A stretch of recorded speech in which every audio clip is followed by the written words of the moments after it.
साथियों, अब हम द्वार वेद के बारे में समझते हैं कि द्वार वेद किस प्रकार से होता है हमारे भवन के। मान लो ये हमारा मकान है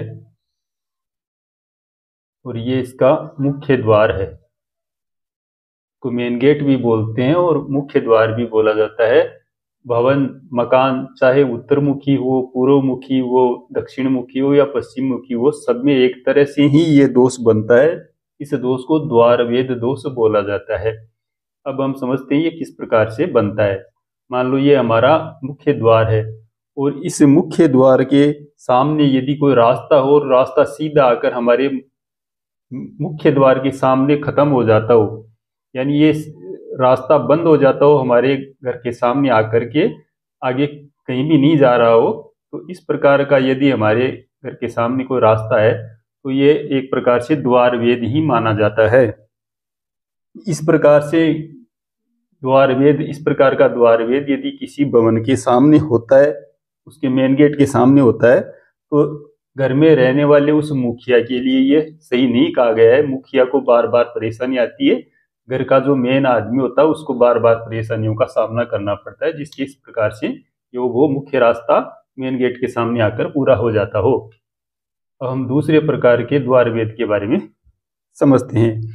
यदि हमारे मुख्य द्वार के सामने कोई बड़ा पेड़ हो, बड़ा पेड़ यदि हमारे मुख्य द्वार के एकदम सामने पड़ता हो, तो ये भी द्वार वेद ही माना जाता है। इस प्रकार का द्वार वेद यदि हमारे मुख्य द्वार के सामने है तो इसका बच्चों पर नेगेटिव असर पड़ता है। बच्चे बार बार बीमार रहने लग जाते हैं, शिक्षा नहीं ले पाते उचित, और ये बच्चों के लिए सही नहीं कहा गया है मुख्य द्वार के सामने बड़े पेड़ का होना। ये भी एक प्रकार का द्वार वेद होता है। फिर अगले द्वार वेद के बारे में समझते हैं। यदि हमारे मुख्य द्वार के सामने कचरा या फिर किसी प्रकार का कीचड़ रहता हो, पानी भरा हुआ रहता हो, गंदा पानी, तो ये भी एक प्रकार से द्वार वेद ही माना जाता है।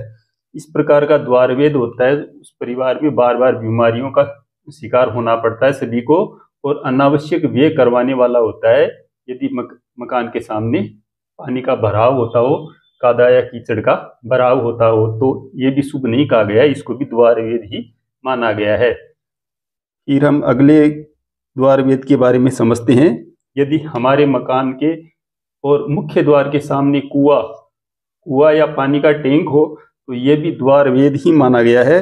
इस प्रकार का यदि द्वार वेद किसी भवन के सामने होता है तो ऐसे व्यक्ति आर्थिक उन्नति नहीं कर पाते, उनका जो कमाया हुआ धन होता है वो अपव्यय हो जाता है, बार बार खर्च होता रहता है, और ऐसे व्यक्ति ऊंचाइयों को नहीं छू पाते। दूसरा, घर में किसी भी व्यक्ति को मृगी नाम का रोग हो सकता है, जिसके मुख्य द्वार के सामने कुआं या पानी का टैंक हो, इसको शुभ नहीं कहा गया है।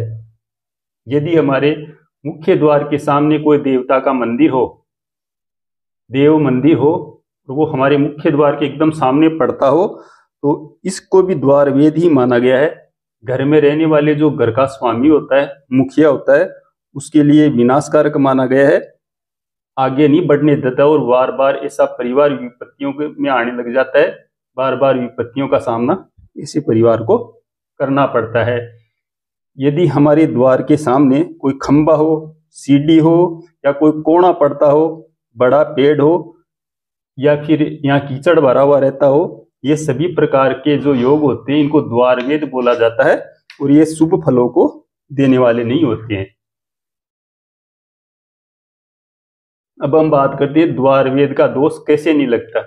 मान लो हमारी भवन की ऊंचाई है 20 फीट, और 20 का डबल करते हैं 40 फीट की दूरी पर यदि द्वार वेद है तो इसका दोष हमको नहीं लगता है। यानी अपनी भवन की ऊंचाई से डबल दूरी पर यदि द्वार वेद है, कोई बड़ा पेड़ है या कोई कुआं है या फिर कोई गंदा पानी भरा हुआ रहता है, तो उसका दोष नहीं लगता है। लेकिन उसकी जो दूरी हो हमारे भवन से डबल होनी चाहिए, और यदि हमारे भवन के सामने रास्ता हो और रास्ते की दूसरी तरफ यदि द्वार वेद हो तो उसका भी दोष नहीं लगता है।